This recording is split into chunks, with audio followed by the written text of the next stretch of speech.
सोलापुरातील Akkalkot road औद्योगिक वसाहतीमधील कारखान्यांमध्ये विजेच्या कमी जास्त दाबामुळे शॉक सर्किट होऊन लागणाऱ्या आगी व त्यावरील उपाययोजनाकरिता शासनाने व महानगरपालिका प्रशासनाने तात्काळ लक्ष घालण्याबाबत सोलापूरचे खासदार प्रणितीताई शिंदे यांनी राज्याचे मुख्यमंत्री देवेंद्र फडणवीस यांना निवेदन दिले आहे। यामध्ये सोलापुरातील अक्कलकोट रोड औद्योगिक वसाहत सोलापूर येथील टॉवेल कारखान्यामध्ये आग लागून भीषण अग्नितांडवामध्ये श्री उस्मान मंसूरी, श्री अनस मंसूरी, श्रीमती शिफा मंसूरी, श्री यूसुफ मंसूरी, श्रीमती आशा बानो बागवान, श्रीमती हिना बागवान शेख, श्री सलमान बागवान, श्री मेहताब बागवान या मृत्युमुखी पडलेल्या नागरिकांना मी प्रथम भावपूर्ण श्रद्धांजली वाहते व त्यांच्या कुटुंबियांना या अतिशय दुःखद घटनेतून सावरण्यासाठी ईश्वर त्यांना शक्ती द्यावी। सोलापूर येथील अक्कलकोट रोड येथे औद्योगिक वसाहतमधील कारखान्यांना वारंवार शॉक सर्किटमुळे लागणारी आग व त्यामुळे होणारे प्रचंड प्रमाणातले नुकसान याकडे शासन व प्रशासन गांभीर्याने लक्ष का देत नाही। या भागात औद्योगिक वसाहत व नागरी वसाहतींना एकाच वीज उपकेंद्रामधून वीज पुरवठा केला जातो। विजेचा दाब कमी अधिक झाल्यानंतर शॉक सर्किट होऊन कारखान्यांमध्ये आग लागण्याचे प्रकार या अगोदरही बऱ्याच वेळा झालेले आहेत, परंतु ज्यामध्ये आतापर्यंत जीवितहानी झाली नव्हती। आज घडलेल्या घटनेत मोठ्या प्रमाणात जीवितहानी झालेली आहे। आता तरी शासनाचे व प्रशासनाचे डोळे उघडणार आहेत की नाही। आज घडलेल्या घटनेमध्ये एकाच कुटुंबातील 4 जण व 4 कामगार अशा 8 जणांचा आगीत होरपळून मृत्यू झालाय।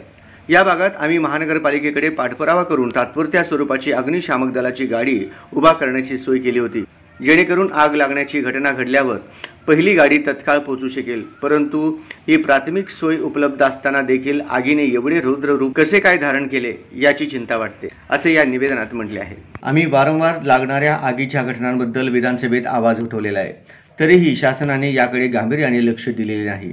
तसेच मनपा प्रशासनानेही याकडे दुर्लक्ष केले आहे। जिल्हा नियोजन मंडळाच्या बैठकीत अक्कलकोट औद्योगिक वसाहतीमधील कारखान्यांमध्ये वारंवार लागलेल्या आगीच्या घटनांचे लक्ष वेधून DPDC 2023-24च्या निधीमधून या भागामध्ये अग्निशामक केंद्र उभारण्याकरिता 1,15,00,000च्या निधी मंजूर करून घेतला व महानगरपालिकेकडे वर्ग करण्यात आला। तरी अक्कलकोट औद्योगिक वसाहतीमधील अग्निशमन केंद्राचे काम अद्यापही पूर्ण झालेले नाही। त्यामुळे मनपा प्रशासनाचे या प्रकरणाकडे गांभीर्य नसल्याचे निदर्शनास येत आहे। विजेचा दाब कमी जास्त होऊन शॉक सर्किट होते व त्यामुळे कारखान्यामध्ये आग लागते। असा प्रकार काही वर्षापासून अक्कलकोट रोड औद्योगिक वसाहतीमध्ये होत असल्याने आम्ही महाराष्ट्र विद्युत वितरण कंपनीसोबत कारखानदारांची बैठक घेतली होती। त्यामध्ये प्रकर्षाने या भागाचा विद्युत सोयी सुविधांचा DPR तयार करून शासनाकडे मंजुरीसाठी पाठवलेला आहे, परंतु शासनाच्या ऊर्जा विभागाकडून याला मंजुरी मिळालेली नाही। असे समोर आल्यानंतर आम्ही ऊर्जा खात्याच्या सचिवांशी संपर्क साधला, परंतु या भागातील महाराष्ट्र विद्युत वितरण कंपनीच्या DPRला अद्याप मंजुरी मिळालेली नाही।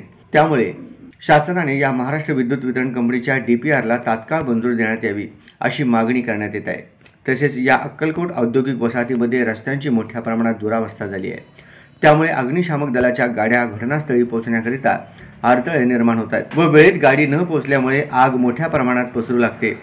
मला मिळणाऱ्या तुटपुंज्या निधीमधून रस्ते करण्याचा प्रयत्न केलाय, परंतु अक्कलकोट औद्योगिक वसाहतीमधील रस्त्याची कामे मोठ्या प्रमाणावर असल्यामुळे शासनाच्या उद्योग किंवा नगर विकास विभागाकडून येथील पायाभूत सोयी सुविधांचे बळकटीकरण करण्यासाठी विशेष निधी द्यावा व ऊर्जा विभागाने या औद्योगिक वसाहतीचा विद्युत सोयी सुविधांचा DPR मंजूर करून त्यास तात्काळ निधी उपलब्ध करून द्यावा ही विनंती, असे या निवेदनात म्हटले आहे।